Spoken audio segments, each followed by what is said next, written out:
Hello, everybody. Welcome back to my channel, my today's video and Blind Woman Reviews.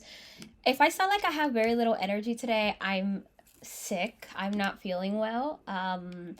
But I wanted to record this today because this is actually my second take on this video. I had to delete the previous one, and I hate that I have to record it because I recorded like an hour or so of footage, and now I have to kind of redo it again. And as you can see, there's a bit of a new background, I think, behind me. You're staring at me and probably, if the camera can see it, my curtain. So I did a little bit of rearranging in my room, so I'm now recording by my window. So if you see a curtain behind me, that's why. Anyway, let's begin. I have so little energy right now when I'm recording this video. So, okay. Aelin Galathynius has vowed to save her people, but at a tremendous cost. Oh, and yes, I am reviewing Kingdom of Ash. I'm sorry I didn't mention that. I'm out of it. Anyway, locked within an iron coffin by the Queen of the Fae, Aelin must draw upon her fiery will as she endures months of torture. The knowledge that yielding to Maeve will doom those she loves keeps her from breaking, but her resolve is unraveling with each passing day. With Aelin captured, friends and allies are scattered to different fates. Their bonds will grow even deeper while others. Wait, what? Hold on. Oh, some bonds will grow even deeper, while others will be severed forever. As destinies weave together at last, all must fight if Aurelia is to have any type of salvation. Years in the making, Sarah J. Maas's New York Times best-selling Throne of Glass series draws to an explosive conclusion as Aelin fights to save herself and the promise of a better world.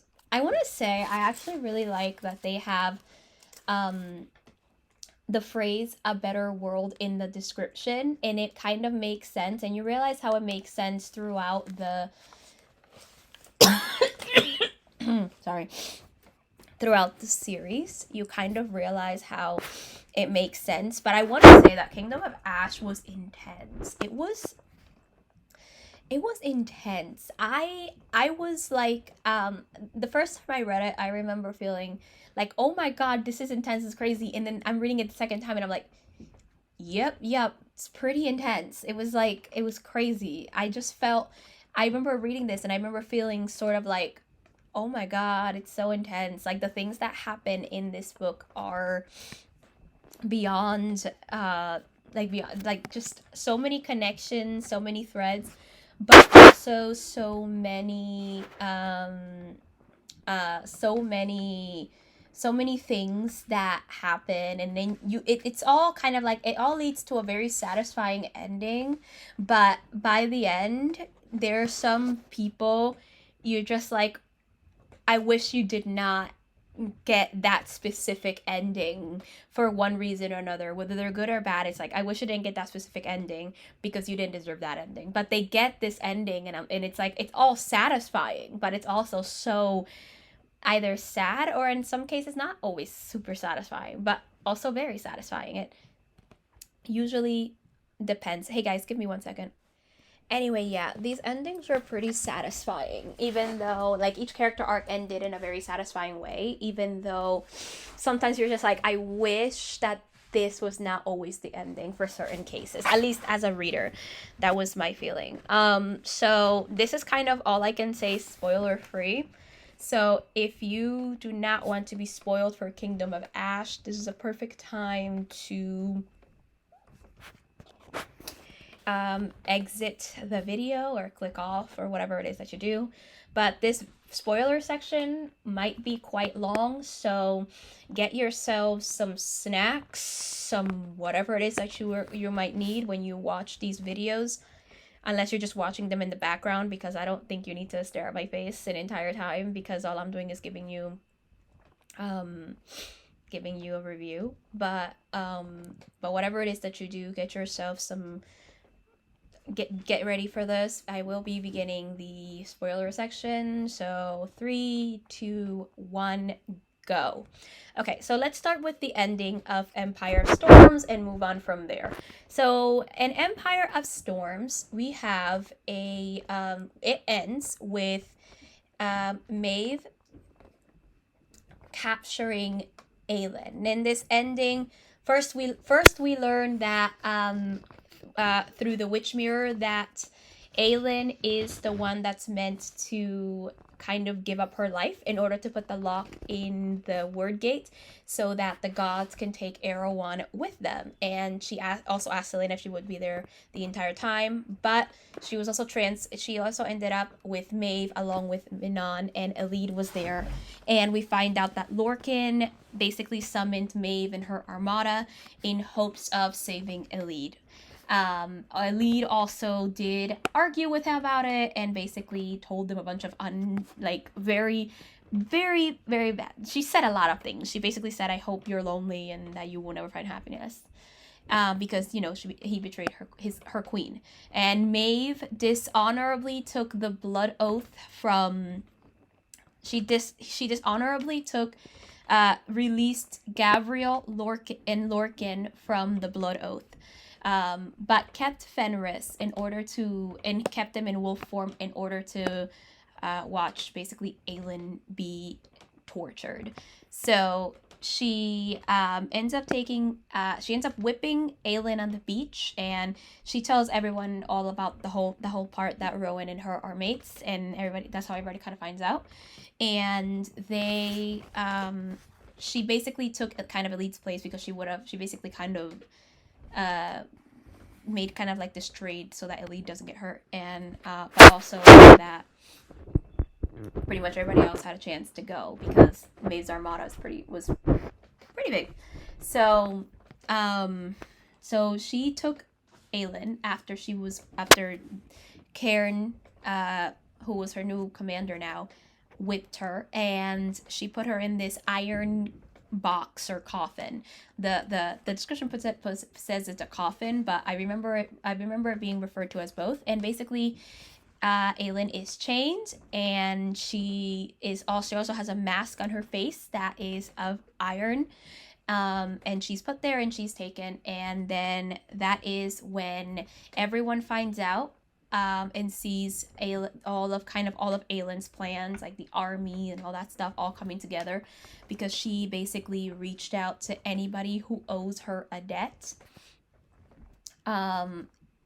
She basically took I believe I remember discussing this in Empire Storms, but she basically took anybody who owed her a debt or her bloodline. She reached out to them and took those debts and had them basically help her do what she needed to do, which I thought was awesome. But it was all of it was done off screen. You don't know that she did it, and I don't mind this format. Just saying, I don't mind. I did hear a review where this person wasn't very happy over the fact that it was done off screen, but honestly, some people do things and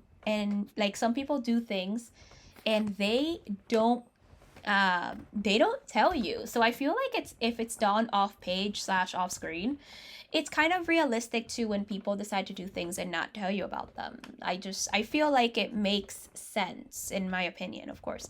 So that's how we leave, and Rowan finds out that that's her mate, and they also find out about Aidan and Lysandra's plan for Lysandra to play Aelin's part while she is gone or maybe for the rest of her life. And outside it looks like she basically is with Rowan, but in order to sire heirs, she would basically sire them with Aidan, which angered Aidan a lot. And by the end, Rowan, Gavriel, we also have Minon, who has the 2 word keys, and everyone kind of goes to different places. Minon and Dorian leave with the 2 word keys to find the third one. Minon is basically there to see if she should gather the Krakens, and she is the last Kraken queen, so she's there to gather the Krakens. And Dorian went in order to find the 3rd key and go to Morath. Aidan, Lysandra, and basically the armada that's like their army that's there now, their allies, most of their allies go to Terracin, and Gavriel, Lorcan, not Fenris, Gavriel, Lorcan, Rowan, and Elide go to rescue Aelin. And that's kind of how Empire of Storms basically ends. And then in Tower of Dawn, we find out everything we need to find out for Maeve when they go, and it kind of like ends with Kale and Nezrin going to with allies over there, but we also end it with a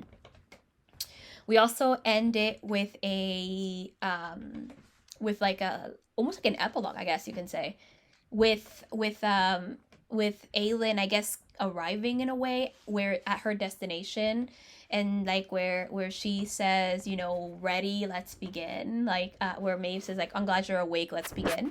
And then we start Kingdom of Ash. So Kingdom of Ash kind of takes place, I think it's 2 months after her capture, if I remember correctly, where they've been looking for her for 2 months, and basically Lysandra has been playing her. So we start off with prologues called The Prince and the Princess, and basically we get both Rowan and Aelin's point of views. And I will say that reading, like, the most heartbreaking chapters to read in Kingdom of Ash were Aelin's when she was Maeve's prisoner. They were the most heartbreaking, heart-wrenching, just like, they were really hard to get through. And they were easy to get through because I was on 3 times speed and I've read it before, but like, they were the most heart-wrenching to get through. It was so hard to go into Aelin's point of view and see her like so afraid, and so like trying so hard not to break, and also seeing Fenris. It was so hard, so very, very hard.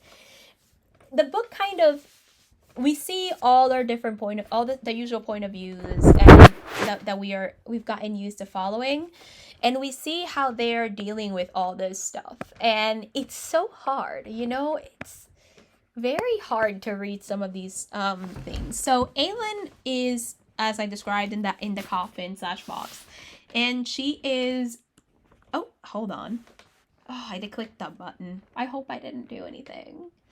Usually I don't. The enter button doesn't do much to me.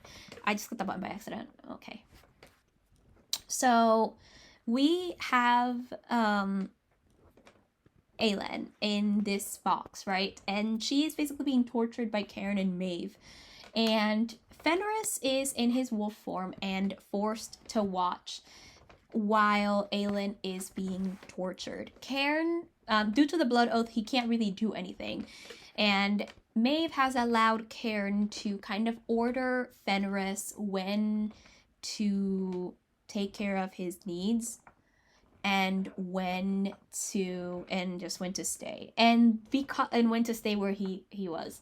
And they've been there for 2 months themselves, kind of both being prisoners, really. And they have developed this code to talk to each other. It's a blinking language. And I'm gonna talk about that a little bit because it's when it comes more apparent, because there's one part that was like the most heartbreaking. But basically, Aelin also suffers a lot there, but also she's kind of humiliated, but also goes through like, Maeve weaves a bunch of illusions. One of the more prominent ones is where she and Rowan are together, and her and Maeve basically get along, and the whole thing is she's trying to find out where the word key is. And meanwhile, Aelin is mostly not breaking, but she is very close to while she's doing it. There are even parts where she talks to her mother, like her mother seems to talk to her as like, you do not yield. It's like, Fireheart, you do not yield. Like, we know this is hard, but you do not yield, right? And it's like, it's so heartbreaking. I was so sad. Meanwhile, we have Rowan and everybody else kind of looking for her. And Elide and Lorcan are basically on unfriendly terms due to the ending of Empire of Storms and his actions. So she mainly spends some time with Gavriel, but they're looking for her, trying to follow a trail. They're trying to see where they would go, but Rowan also doesn't feel anything through the mating bond that they have. So he doesn't know she's dead or alive. So he's just kind of hoping. And there's even a part where it says that if it wasn't for, like, he only ate because his body needed him to eat. And that if it wasn't for like his companions, he would have gone on hawk form and just would basically fly day and night just to find her, which I thought was just kind of cute. But they're looking for her, and they go to these different places, torture a bunch of people, do a lot of different things. And eventually they do find where she is, but they basically they have to basically isolate Maeve from where she is. So Elite kind of goes on her own, and she has to end up like pretending to be Karen's lover in order to get the information. And someone tells them exactly where she is at the camp, and they basically go there. And the way they decide to bait Maeve out is by putting something out about a wordstone collar, and that is that has some very interesting consequences by the end.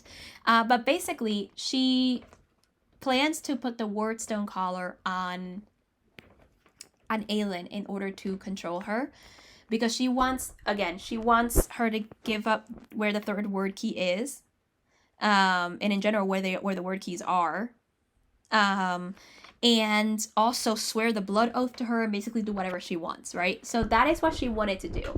So that pushes Aelin to escape. There is literally a fight between her and Cairn, and she and Fenris seems to be unable to watch it, and he basically rips the blood oath and attacks Cairn, and basically she runs out the tent where she's at, and eventually Rowan and everybody else kind of reaches her, and she basically, she says Fenris, that Fenris is there, and she ends up running out into the forest. And it was this was one of the most emotional scenes, because she's chained and has the mask, and she broke part of her chain. The main thing she kept saying was take it off, so that for people to take off the chain. And that's all she kept saying, and people are trying, but she's desperate to have them off. Lorcan and Gabriel are trying. It comes to a point where she takes his Lorcan's dagger and attempts to break it, to break the lock, but the dagger breaks, and she's just like shaking and yelling for someone to take off the chains. And when Rowan comes, this is kind of like the cute part of the heartbreaking scene. This is the cute part of the heartbreak. But when when Rowan comes, he tells her, we're going to take off the chain, but you need to stay still just for a little bit so that they can examine the chain, right? And he touches the chains and stuff like that, but he touches her almost like the chains, almost like it was her actual skin. And she does eventually calm down enough for them to do that, but she is still in shock. And eventually she gives him like the word mark to unlock, or because she herself can't do it because it's iron. And Fenris is close to dying when they kind of unlock her. And what's interesting about this whole thing is that when she's unchained, the first thing she does is she burns the shift that she was wearing, because in her capture she was only wearing a shift to kind of cover up, I guess, most like her body, but that's all she was wearing, a shift. So that's like the one thing she burns, and it makes me think, like, it reminded me a lot of Crown of Midnight in a way, because when she found out that Nehemia died, and that Kale knew that her friend's life was in danger, she ended up burning the dress that she wore with Kale for his birthday date. And she also burned kind of all the dresses she wore with Nehemia, especially since they had an argument. So it makes me, and then she gave Philippa money to buy more. It makes me feel, or it makes it sound like she just like wanted to get rid of the thing that kind of was there to cause her some harm. And I just felt, I was like, oh, that's what she did. And I was like, okay, I get it. And then she kind of went to Fenris and offered him her blood oath in order to save him. And he took it. But like the first thing, what is interesting about this thing is that he was still dying. And the first order she gave him was to live. And she literally had to pull on the blood oath for him to live. And then eventually they had to leave. And the little folk ended up leading them to a cave, and she basically, like, I guess when they told, because we find out that they told her that it was safe, so she just like literally lay down in the floor and just fell asleep. It's like she was tired. Something I found very interesting too, a couple of things in Aylin's part right here is the there is a part here where so in Heir of Fire, I can't remember the full on scene and how they were talking about like about whipping or something. I think Rowan threatened her with a whip or something in Heir of Fire. And she told him that if he ever took a whip to her, she would skin him alive. And Karen did whip her and took a whip to her. So what was funny is that when he went into the tent, when Rowan went into the tent, it scared Karen. So we know that although Karen is a sadist and an asshole, he's also a coward. So he saw Rowan freaked out and even peed himself. And then the next day, when Aelin was in less shock, he told her that he remembered that Aelin told him what would happen if he ever took a whip to her, and that he took the liberty to skin Karen alive. And he's like, it would have been too much to bring him here for you to do it. And she was basically said, like, I'm glad he's dead, right? On the way to the cave, also, we have another thing that Aelin did was that she created like a bubble or kind of shield that specifically covered her and Fenris, almost like she was protecting him in a way. It was kind of cute. And, there's a part where, Rowan wanted to hold her and stuff like that, but he's, and he mentions that he could technically cut the air or the oxygen out of her shield and push himself in. But he decided against it because so much has already been taken away from her that it would be wrong. And I can say this. I appreciate the fact that he was giving her space to sort herself out because the woman really needed it. You know what I mean? She needed it. And I can appreciate that he gave her the space to be to do whatever she wanted to do. And at the end of the day, Aelin was in shock and went through a traumatic situation. When she woke up the next day, she was still like, no, this is a dream. Like, could it really be like that they actually came for her friends, her court, and her her mate? So she literally sat next to him at some point, like she was looking down at him at some point, and he like woke up, and they kind of slept with everyone sort of like the guys slept with their swords and even the bloody clothes because I guess they were ready for anything. So one of the questions I think that was interesting that he asked her is that, are you okay? Can I hold you? And she said no, that she needed to, maybe some of the time she needed to like, clean herself up and get rid of everything. And I'm like, oh, sweetie. And there are even parts where she's like, she's gonna pretend to be okay. She's going to use her usual swagger and pretend to be okay for the time that she still had left. And she and it was kind of interesting because we find out that Elena in Empire Stores basically gave her a life. She wanted her to enjoy her life and learn what it was like to be a girl and learn what it was like to have a mate and do all that stuff, even if it was for a short time. So she already is going to this place like she's going to die. You know what I mean? She's going to this place like she's going to die. So she's like, I may as well pretend and do one more deception and pretend to be okay. And that's what she did. So they kind of they left with the little folk guiding this boat under the cave through these tunnels. And there was a point where they stopped and in order to take for a cave, and they went through and they got a bunch of gold coins and jewels. And I think it was Gabriel that noticed, we're stealing from the dead, you know. And she's like, yeah, well, the dead don't need to pay for transportation and stuff like that. And one of the things that was really cute is she found these rings, and she tells Rowan that she does not know the Fae customs, but that humans usually give themselves rings when they marry, because also that was one more thing, they actually married each other in secret. It's actually something that follows so far with Sarah J. Maas, that she in a court of Mist and Fury, you find out that 2 days before the ending of A Court of Mist and Fury, that Rhysand and Farah are actually married. And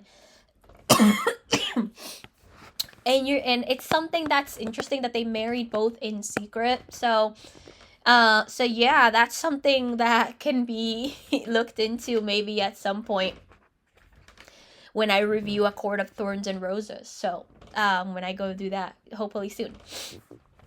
Anyway, so I like it. It's interesting. So yeah, they do that, and then eventually though they do stop at Aniel.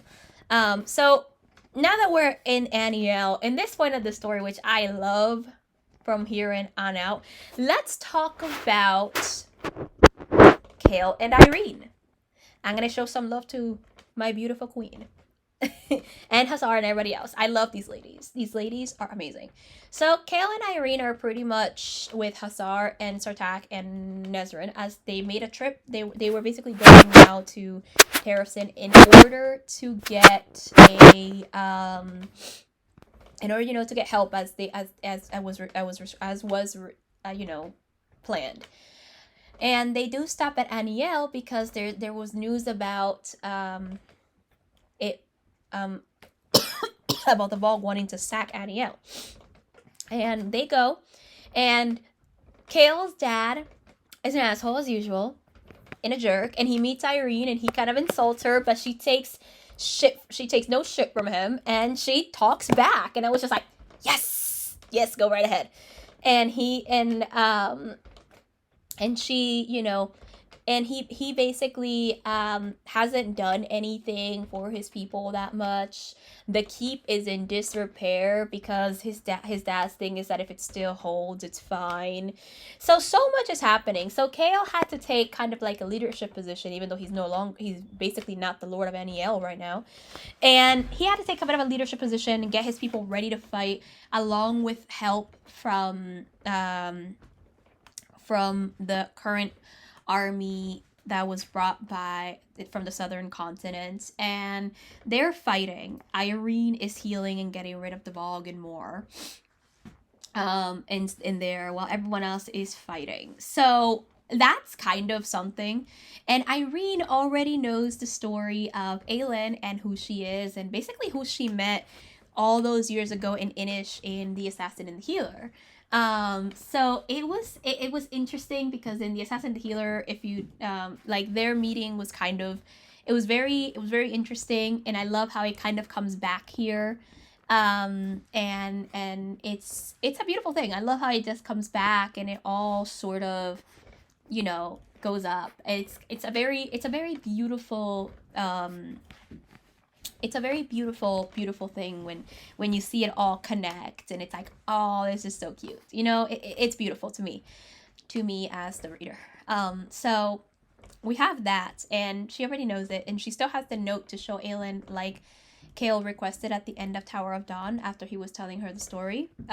So Aelin does arrive to Aniel, and in order to give them help. But beforehand, one of the things that happens as well, because Aniel is an interesting place for a lot of things, but that happens in the story, as well as Terrason. But when on the way to Aniel, Aelin offers Lorcan the blood oath, saying, "I cannot, like, she doesn't know where his loyalties lie, and she cannot trust him enough without the blood oath, because she doesn't know where he is right now," which also surprises Elide. And she ends up offering it to him. He accepted, and one of the things that she tells Lorcan is that there is still hope for him and Elide. And, he does take the blood oath, which surprised Elide. And Elide asks why Aelin did not offer it to her. And the thing that she said is that, you are, your Lady of Paranth, and that,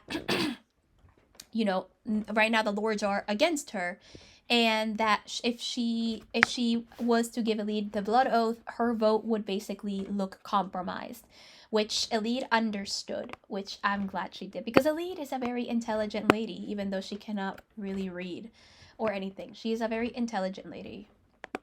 So yeah, so that was something that occurred. So they all arrive, and Elide, basically the way she helps is helping Irene with the healing. Kale also finds out that Irene is pregnant in Aniel, and shockingly, it's because of his dad, who, again, an asshole. But she finds out. He finds out. He's like, he's like, how. He basically tells her. The dad basically like, oh, that wife is pregnant, and he's like, how do you know? He's like, oh, it's the way that she keeps touching her belly. I'm surprised. He basically tells him, I'm surprised you didn't notice, with how sentimental you are. Like, a lot of the relationship between his dad, Kale, and his dad is kind of like him basically being trying to push Kale down because he's a very sentimental guy. I mean, yeah, I kind of had issues with Kale. But in Kingdom of Ash, he kind of grows up slightly, although I don't know if I don't know how he would be in life, but, he has something there. So yeah, that's kind of their relationship, and I always wanted to say, like, to hell with that man. Just, like, go take something and stab him, but his ending is so much more satisfying, but also so funny at the end of the day. So, Aelin arrives, nobody tells Kale's dad, and Kale's dad does complain, like, you didn't tell me the Queen of Terrason was here. And when he meets her, him and Aelin have a very... he also tells Kale that, like, it would have been interesting, if you would have married her, it would have been great, because, she has noble blood, but Kale doesn't care. He's okay with Irene. And when he meets Aelin, I don't, like, they have a very tense scene, but I love the ending of it, where she's like, me and my friends are doing this or whatever, and she tells the guy, and please, do rot in hell, and at some point, like, slams the door, and I was just like, yes, Aelin and Irene team up and destroy the asshole. I was just so into this. I was really into the simple fact that this happened. This, to me, was a beautiful, beautiful thing, and I was super happy with that. With that, and Aelin and Irene met, and this was super emotional and super sweet. Kale introduces her as is like it's Aelin, and Aelin recognizes Irene. She literally says, oh, Irene Towers, and Irene thanks her for everything she did, telling her that she took everything that Aelin gave her and went to the Torre Jesme and became the heir apparent to the healer on high, and shows her the note, which again says, for wherever you need to go and then some, the world needs more healers. And she shows her note that she kept it, and how it gave her courage for many years. It gave her courage the entire time. And Aelin asks if she can keep the note,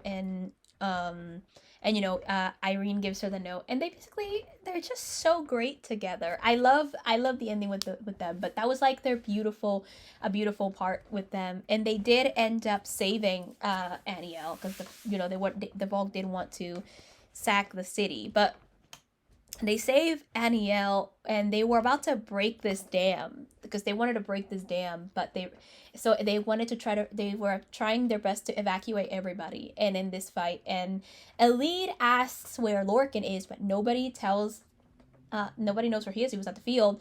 She ends up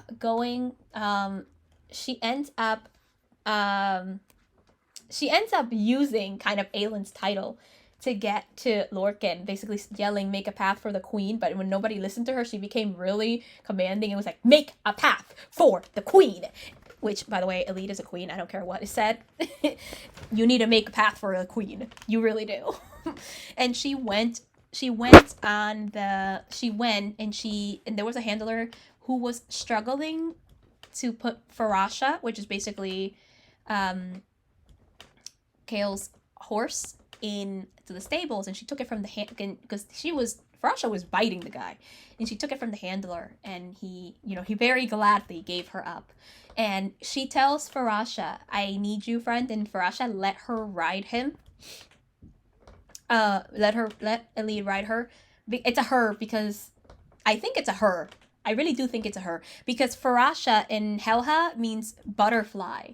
And I was like, that's kind of cute. And she basically took a horse named Butterfly, ran out into the field to find Lorcan. And she literally made him get up, like making him go to the horse. And she was the one that kind of ran back. And Lorcan was heavily injured. He was basically going to die. But she made it in time. And, that's kind of how she forgave him and stuff. It was kind of a strange thing, because it's like you wait till he's about to die, and then Aelin ends up saving the city with a lot of her fire, because it turns out in the 3 months, it's 3 months they said, but like that she was captured, and also the time that it took for her, which could have been a couple of weeks to a month, to get to Aniel, she wasn't using her magic. She kept tunneling into it, and she kind of and all that power, she used all that power to stop the dam from flooding the city. So she managed to save Aniel. And there's also a point that I want to mention is that they needed more help. They didn't have enough men to fight the Vogue. And the mountain men were the mountain clan was very much there, and they needed, and the mountain men always wanted some territory from Aniel, and which is something that Kale's father wouldn't have approved of. And Aelin's like, "Your hand to the king. You can do whatever you want. Just give them land so they can help you. You're the hand to the king. Nothing he says really matters." So Kale went along and did a trade and gave some territory of Aniel to the mountain men in order for them to help them fight the Vogue and save their city and so on. And they the dad was not happy, and he actually tried blackmailing Kale. Turns out, so before when Kale left at 13, because he didn't want to do any of that, and the dad threw him out, and some of the guards even helped him and everything.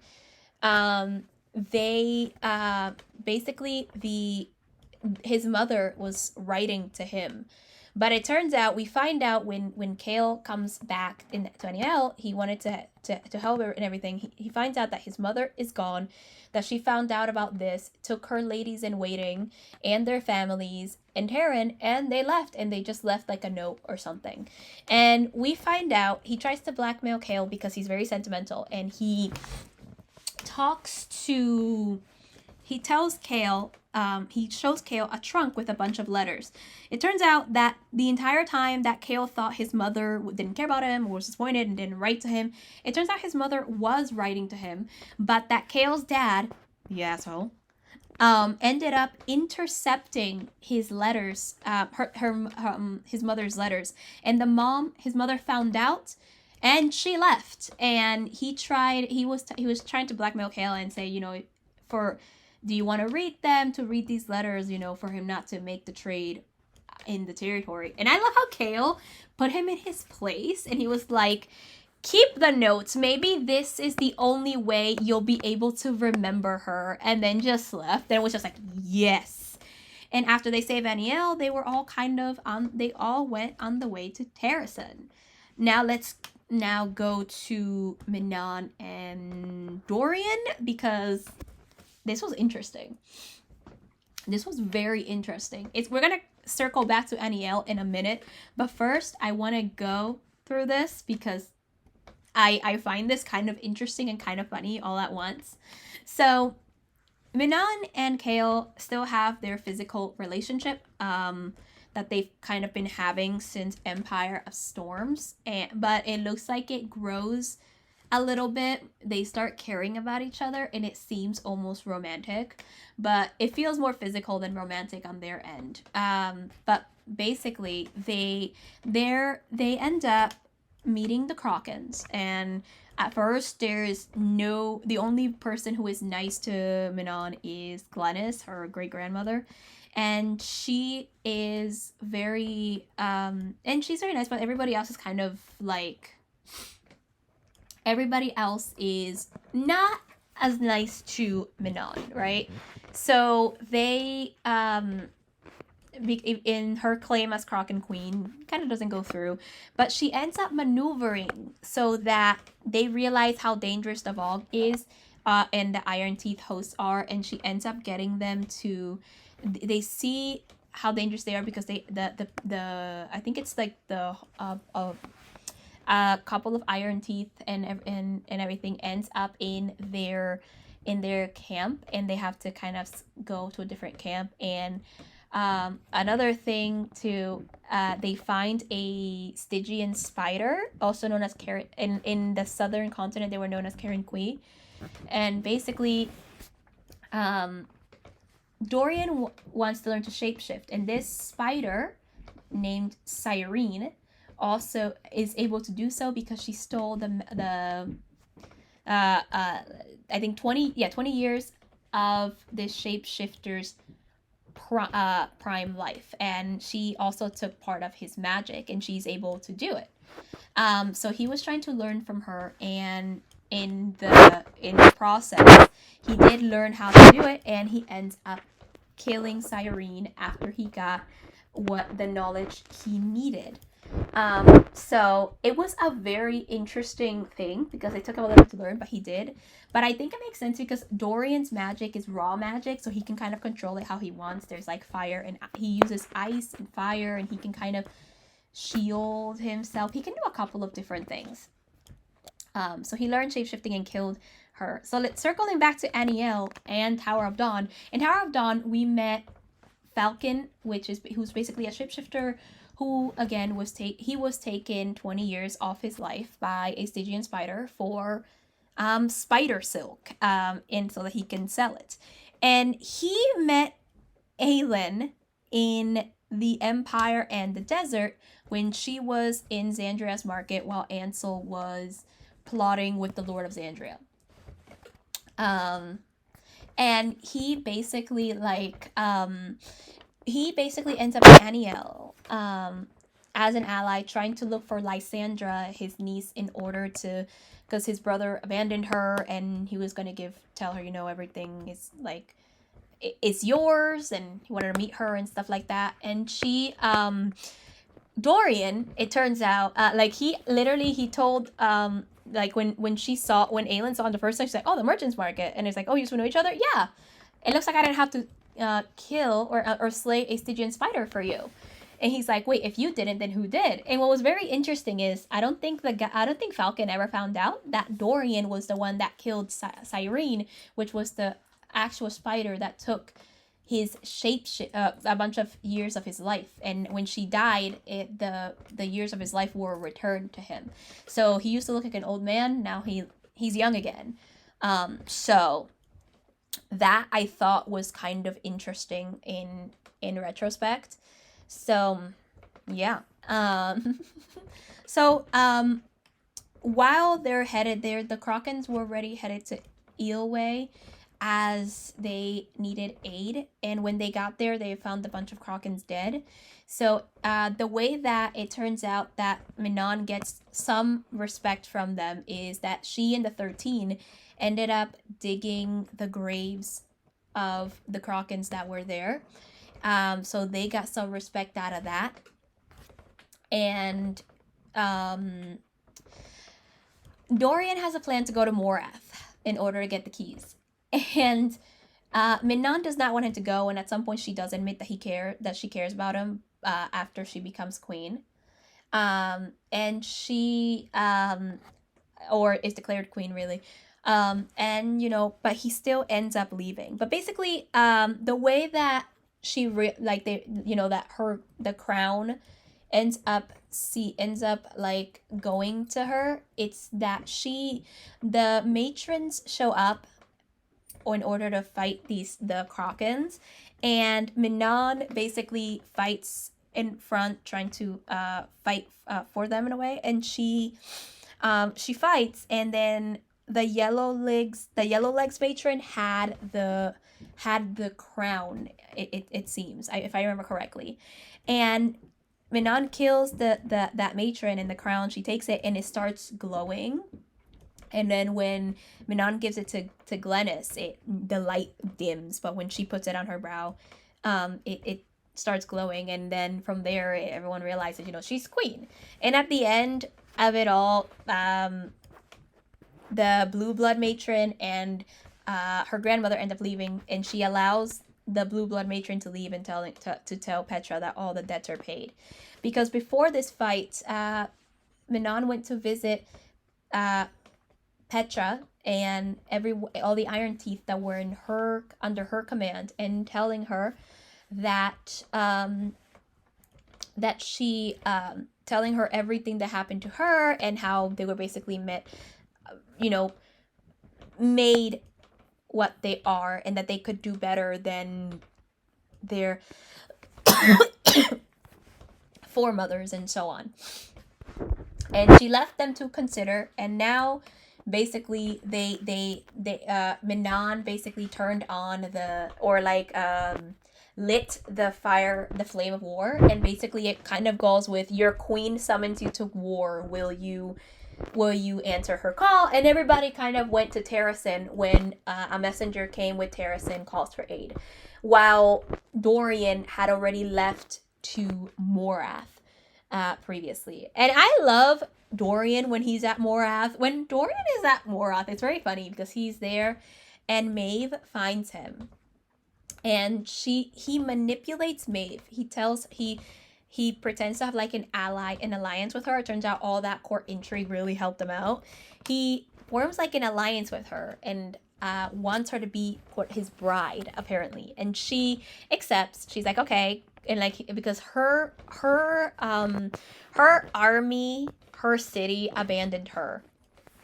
And because Aelin wrote a very strongly worded letter, as she says, and told them all about Maeve. A couple of these were guesses, but tells them all about her plans and all this fun stuff. And and because of that, and she wrote it to a bunch of influential people, and a bunch of them ended up leaving her, and she lost everything basically.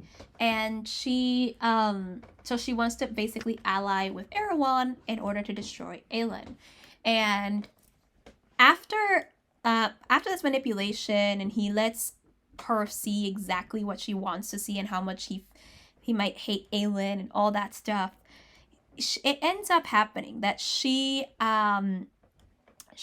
falls for it. And when he gets the third word key, and when she tries to control him to give her the word key, he ends up basically controlling her mind and and trapping her mind in his, while the entire and while he also brings down the keep of Morath. And one of the things he also did was transform into Vernon to get who is basically Elite's uncle. Such a jerk.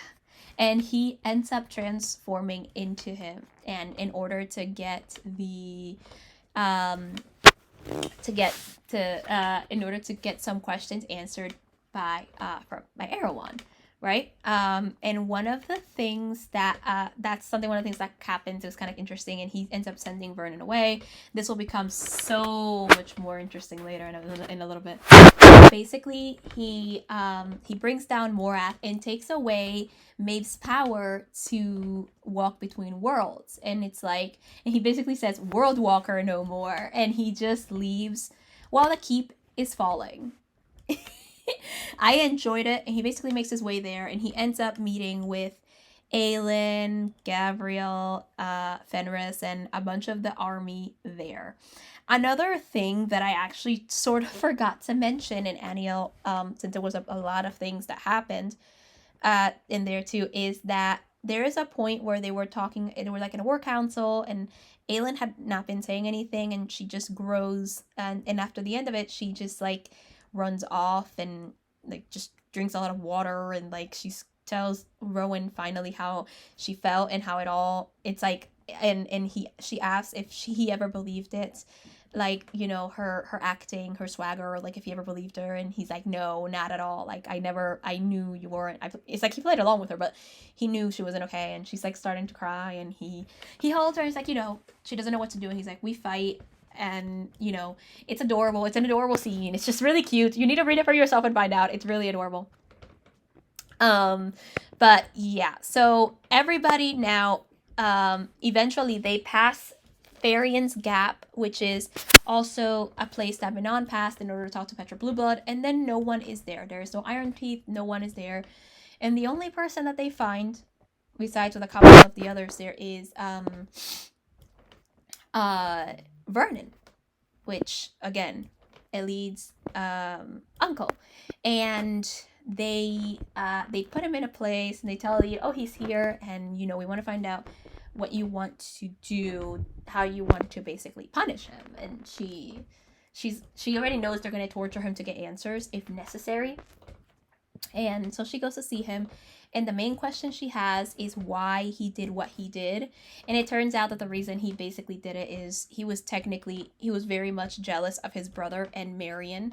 And he literally said, you know, that she didn't have to die. She could have just, you know, married, if she married him or whatever. Like she, so it turns out he was jealous. And she's like, okay, she leaves. And by when she's about to leave, he's like, you're going to leave me with these people? And Elite's like, when you locked me up, I was, you know, I was a child and defenseless. You're a grown man. Let's see if you can survive. And she leaves. And Lorcan at some point had asked her if she ever cared if he dies quickly or slowly, or like if he dies at all, or if any pain comes up. And she says no. But one of the things she said is like, I know you're gonna do this, but when he does die, like make it quick, which is like Lorcan will follow anything she says. But we all know Lorcan wanted to kill him slowly, very slowly, for making Elite suffer. And I was just like, yeah, I'm with Lorcan at this one. Go with slow, very slow death. You know, it's okay. He doesn't deserve much kindness from us, right? Right? Yes. Okay, perfect. So, I enjoyed that, and basically, Aelin kind of plays a game with him, trying to get answers and promises that she or none of her companions will kill him, which angers Lorcan in the beginning. But when she gets all the information she needs, she basically makes sure that his arms are really tight, because he was already drinking a bunch of ale too, and he basically she basically just tightens the chains, and he's like, I did say, he's like, you're gonna leave me here? He's like, I said we wouldn't kill you, but it's not our fault that you can't get out of the chains. And then and when they leave, she's like, this way he won't go slowly. And she literally tells Vernon, though, like, you locked my friend up for 10 years in that tower. So, yeah, she ends up leaving him there to die, that he would only last about 2 days. So she's like, this way he won't go slowly, which kind of pacifies Lorcan. And then they just leave and continue on their way to Terrasen. I was actually pretty happy with that ending. I honestly think he deserved that. Although I would have loved to see what Sarah J. Maas would come up with if she ever wrote like a scene or like a fan fiction type thing, or if there's any fan fiction of Lorcan basically killing or doing something to Elid's uncle. I genuinely think that would be really cool to read. So let's move on to Terrasen, because that's where the action ends and where a couple of things ended up happening. Aidan and Lysandra are constantly in a fight. Aidan being more angry than her. She apologized a lot, but at the end of the day, he was not willing to listen to her. There's even a scene where he literally threw her out into the snow, and I was like, Aidan, I know you're mad, but I had some hope in you. Like, she was literally in a cloak and kind of like naked underneath because she was fighting and had to shift. So that was something. And he kind of realized that he would take everything back, and she's very close to possibly dying, which also angers her. And she's like, you had to wait until I was almost dying in order to realize. And that's also when her identity was discovered, which Daryl's like, if I see you ever like never basically pretend to be Princess Aelin again. And I'm just like, bro, she's a queen. And I don't care that you're an old man. I just wanted to grab a hammer and hit you. Like, that's what I wanted. So yeah. And yeah, no. So I just felt that first, before I continue, I honestly felt that Kale's dad and Vernon had great endings, satisfying endings. And also, they both insulted my queens. They committed treason, and they deserve it. So, yes, treason repaid. Like, it's like they committed treason. They deserve their endings. They're very slow deaths and a very slow death and being alone. That's what they deserved for insulting my queens. So yeah, it took Aidan to realize Lysandra was about to die in order to realize this whole thing, that he would take it back and that he is sorry and all the fun stuff. So that's something to note. I was just like, Aidan, look, I love you, but this was just like, I know it was bad, but Aidan, no. One of the things also is because Aidan did not follow the orders given to him by the lords, is he got taken his general title, like his command title was given to someone else. But he still basically led, because the guy in command was just like, so what do you want to do? Like, they still followed Aidan's orders. And the soldiers all followed Aidan's orders, no matter what Lord Darrow said, and they took away the sword of Orinth from him as well. But nobody knew that he was also carrying Rose's shield, because it was such a simple shield. Nobody realized he was carrying it too. So I was just like, okay, Darrow, I was so tired. But Darrow, as much of a nightmare as he was, I liked him. But also, he was a very kind man, because at the end of the day, Evangeline was kind of watching this war, and Darrow decided to give her a purpose and make her his messenger, because his previous messenger ended up going on Aelin's side. It turns out that, I don't know if any of you remember, but hopefully you do if you read Throne of Glass, but Nox, who was basically in the competition with Aelin in the beginning of Throne of Glass to become the king's champion, was there. And he was originally Lord Darrow's messenger, but then ended up doing a couple of things that would basically benefit Aelin, and he followed also Lysandra's plan and everything. So he ended up making Evangeline his messenger in order to give her purpose, not to pay too much attention to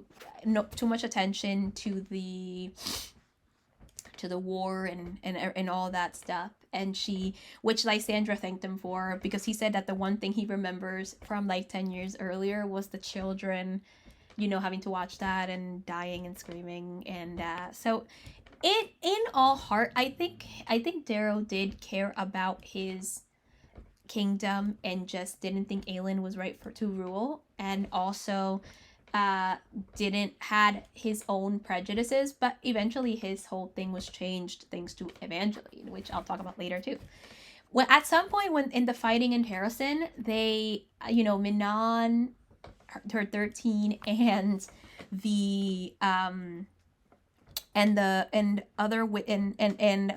Krakens end up coming, and Aidan tells people not to shoot, and Darrow just comes out and he's like, we don't surrender, and she's like, we're not here, and Minon just comes and she's like, oh, we're not here to hurt you, and we're not here for you, we're here for what Aelin promised us. And he asked, what was that? And like, he took a step back and he's like, well, what did she promise you? And she said, and like, he's like, a better world, which makes him take a step back. And that's why I love the fact that a better world was added into the description, because with everything that happened, Aelin's promise to everyone was to make a better world. She even wrote, when she wrote to Hazar, she's like, she promised her a better world for all of them. And that is the main promise that she gave everyone so that they would, ally with her. She said that, and everybody that basically went to fight for Terrasen was because she gave them allies. Because Darrow told her, basically Darrow told her if she wants to help Terrasen, get allies and use your hand, or go maybe even marry or whatever to get allies. And she left and everything. She did a couple of different things. Oh, that's my echo. This is because a reminder. It's 4 and I'm not Dinner hungry. Time. Wow. This is a reminder. Dinner time. Yeah, I'm sorry guys, but it is 8 supposed to be my dinner, but I'm really not hungry because I had pizza 2 hours ago. So, or less time. I'm probably gonna make something light. Maybe we'll see soon when I'm done recording. So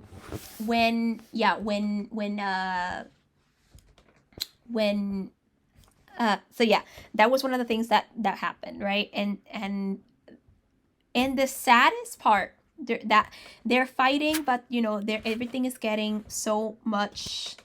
Everything is getting so this is where the sacrifices, the major sacrifices and the most heart-wrenching scenes begin. This is where all goes really, really sad. This is where everything just goes from intense to just heartbreaking. So they're fighting and everyone is kind of eventually the witch towers are brought, and the Iron Teeth are doing the yielding, which is basically this dark power that they go into. They kind of give themselves up to the yielding, and it destroys them as well as everything around them and everyone around them. And basically the siege towers were ready, or at least one of them was ready to strike, and the 13 with the exception of Minon, everybody in the 13 just everyone kind of felt helpless, and everyone in the 13 just kind of looked at each other, and they end up saluting to Minon, and Asterin tells Minon to live. She's like, live, Minon, and bring our people home. And she realizes kind of a little bit late that what they were planning to do, and they basically, in order to give them all a chance, the 12 witches ended up, this is really sad because I really felt sad when I read this even the second time. They ended up giving themselves up to the yielding, and I believe Asterin killed Minon's grandmother, which I felt it was due to her, considering that Minon's grandmother ended up branding her unclean after she lost her baby, or her baby was there, was stillborn. So I was just I feel the I felt like it was due, and they ended up, along with their wyverns, they ended up giving themselves up to the yielding and destroying at least one siege tower, as well as everything kind of around them. Like they killed the witch that was supposed to give herself up to the yielding, and they did all of that, and they like their sacrifice was very much honored. There was a point where that part where that it was destroyed. There were people the next day that carried about flowers and stuff like that, and they ended up honoring them for their sacrifice, because they did buy them time. And this is where Manon experiences the most grief, and I was completely with her. I was just like, oh, this is so sad. But also, good things happened, because the other Iron Teeth that were with Petra ended up coming. A couple of the Iron Teeth ended up joining her side. But I was like really sad when the 13, like most of them just gave themselves up. And even so was Abraxos, because he wouldn't see, I think her name was Myrene, and she was Astrin's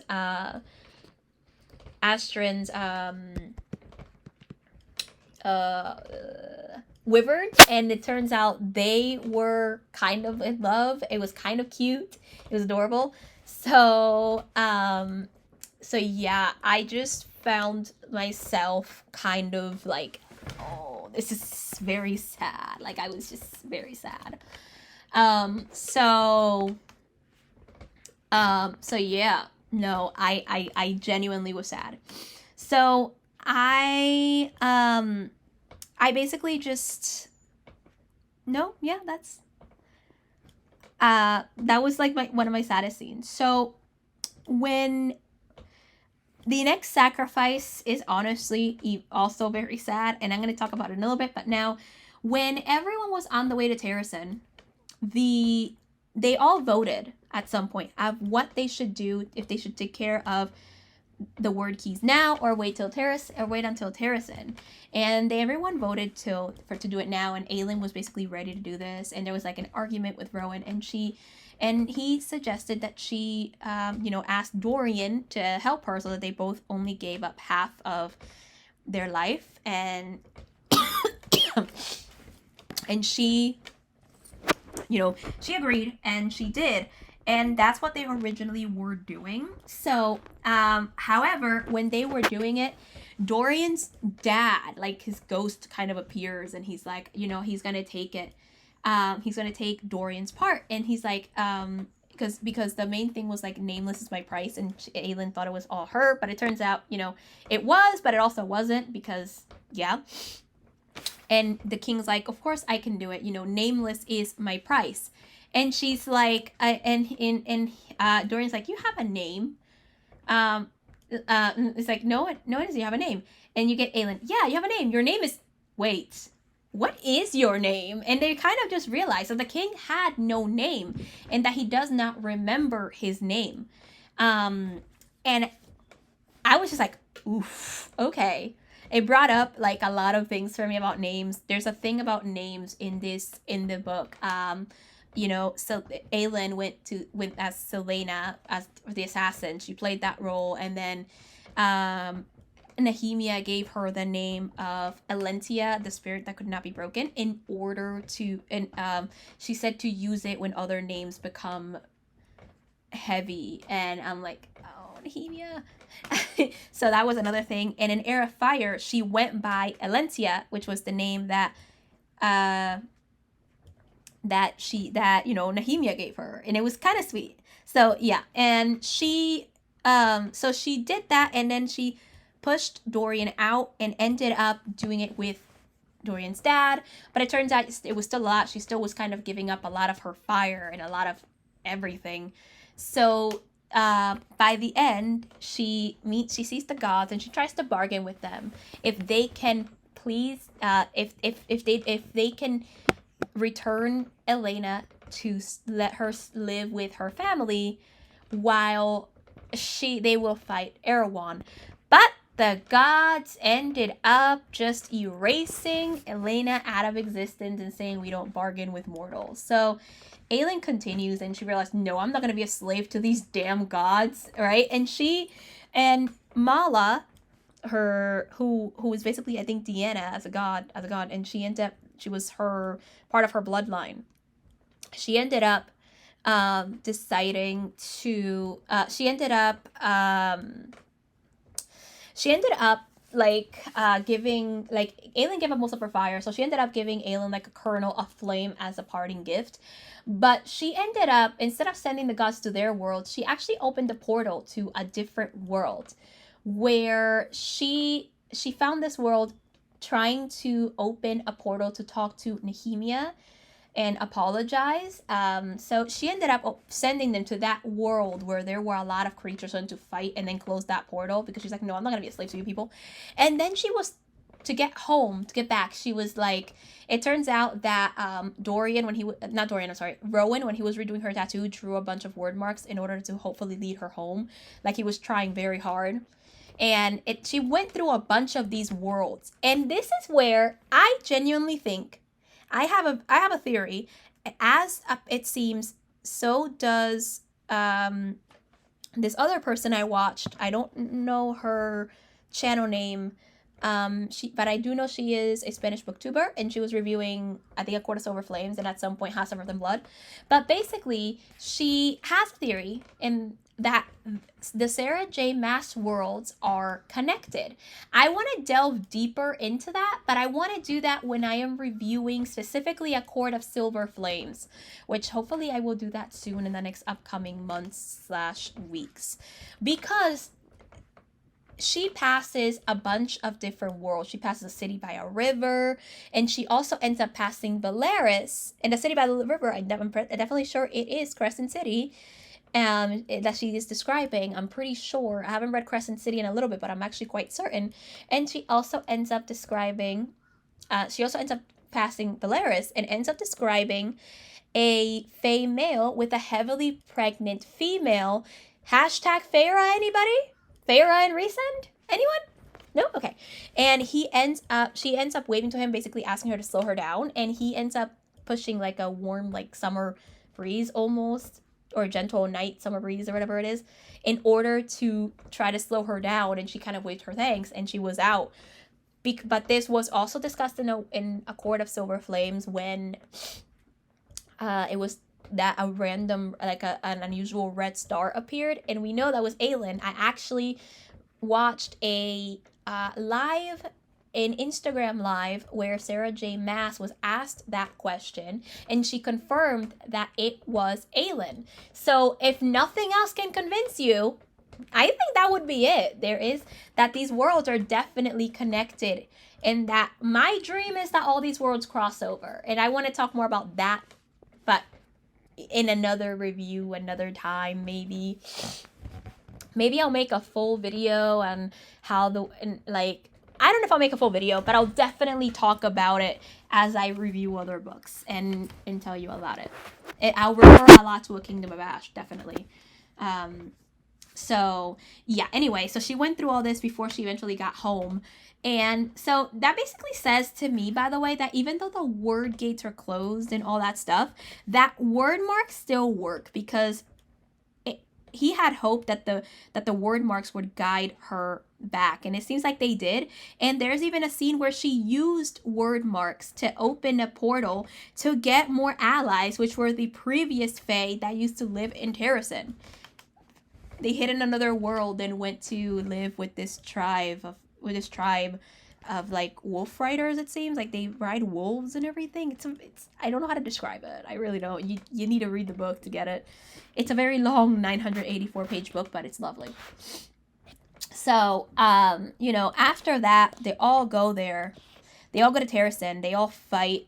Aelin shows up riding the stag, which is just the Lord of Terrasen, and she fights, and she ends up, and she and Fenris and Lorcan and Rowan end up going to face Maeve.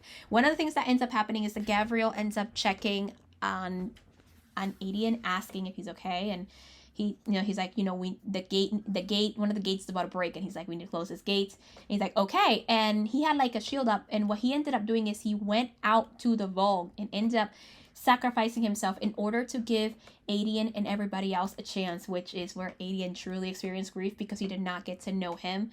And the main thing he did is he yelled at Gabriel and Empire Storms why, that his mother was very much afraid. And that's the reason he didn't, she never mentioned who he was, and stuff like that. So I was like, okay, I understand, right? This is something that you can totally do, right? So so that's something. And so we end up finding out that, that that's something he ends up doing. That was like another pretty big sacrifice. So when Aelin and the others are facing Maeve, while everybody else is fighting the army of Vogue, Maeve and Erewhon, she had Aelin had like a plan that she never asked her friends, but that could work. But Elite kind of figured it out, and basically got not Aidan, I'm sorry. What's her name? Irene and Dorian to get Erewhon, and it was that they were going to use Irene's healing power in order to destroy Erewhon. And the way that ended up happening is Aelin ended up psychologically manipulating and everything, psychologically using everything that Maeve did in order to get Erewhon to go away, to go that way. And he ends up going because he does sense a healer, and he ends up going to try to destroy her or use her, basically. And by the end, Irene ended up destroying him with Dorian's help. But by the end, Dorian stops it for a moment just to ask what his father's name was, and he finds out that his name was Dorian, which basically means that the king ended up remembering his name for one moment just to name his son after it, and ended up and basically his son was basically kind of like a keepsake for his name, which I thought was slightly amazing. And I'm just like, oh my god, okay, this is happening, right? And I was like, and then at the end he died, and I was like, it was awesome. And then Maeve also had a very satisfying death. And I will talk about it because basically she Elite had the immunity ring that made anyone who was wearing it immune from the Vogue. But she gave it to Aelin, it's for you, to protect you. And she's like, she wanted Elite have it, but she's like, I'm not going to be fighting, so you should have it or whatever. And she's like, okay. So that happens. And Aelin basically puts her, the ring on, basically she stabs Maeve through the back. And she's like, I'll vanish wherever you want me to go and just take out the sword and let me live or whatever. And she's like, wherever we say, she's like, yes. And then you just have Aelin, then go to hell. And she puts the immunity ring on Maeve's finger. And because an immunity ring, the other counter effect is that it would destroy her. So Maeve got destroyed, Erewhon got destroyed, and the Vogue soldiers ended up falling, and they basically died. And by the end, by the way, something I forgot to mention, it turns out Aelin didn't have to give up her life. It just turns out she ended up, it looks like all of it was kind of misconstrued, and it turns out all she had to give up was basically her humanity, her mortality. And now she's stuck in a Fae body, so she can't shift. Basically, every Fae kind of has like a secondary animal form, Gavriel's was a lions, and Rowan's is a hawk, and Fenris is a wolf. I don't know what Lorcan's is, but basically hers was human, and now she's kind of just stuck in the Fae form, and she is there for a while. But she has very little magic now, and her fire, and Lord Darrow does ask her why she came back, and she said, I came for Terrason, I was gonna come back, and he basically just recognizes her as queen from there, and he ends up getting the lords to do so. Other things that happened before I get to the ending that I didn't quite mention also was, in the time that she was helping him with messages, Evangeline did end up changing his mind a little, and she tells her that when she was able to see the what Carver was going to look like. Yeah, Carver. Yeah, Carver. Something about, yeah. Was going to look like, and that she was hoping for that to be her home, and that she was hoping that Terrason was her home. And she told her vision of Terrason as being kind of the home for pretty much everybody, no matter what they were. And that kind of changed Darrow's mind a little bit, because it looked like he realized he kind of lost himself and what Terrason represented, and he ends up, like a day or two before people were probably about to die, recognizing Lysandra as Lady of Caraver, and that her heirs would also be recognized. And she's like, my heir is Evangeline. And it turns out he also asked that he never had any living children, so he wanted Evangeline to be his ward. And Lysandra's like, oh, that's not up to me. And Evangeline kind of nodded, and basically she said, so it seems like Evangeline is now heir to Caraver and Aaron. I think it's what it's called, Aaron. And also what's very interesting is that at the end of the day, when Darrow recognizes Aileen as queen, one of the things she remembers is the one order she gave Evangeline was to win her back her kingdom. And Evangeline basically did. It's this thing about children kind of seeing what adults tend not to. And I think that's a good thing. Children do see things adults do not. Like, they're less likely, like, if you do not influence children, they're so less likely to be, kids can be cruel, but they're also a lot less likely to be prejudiced against anybody, because children are innocent and adorable. So, yeah.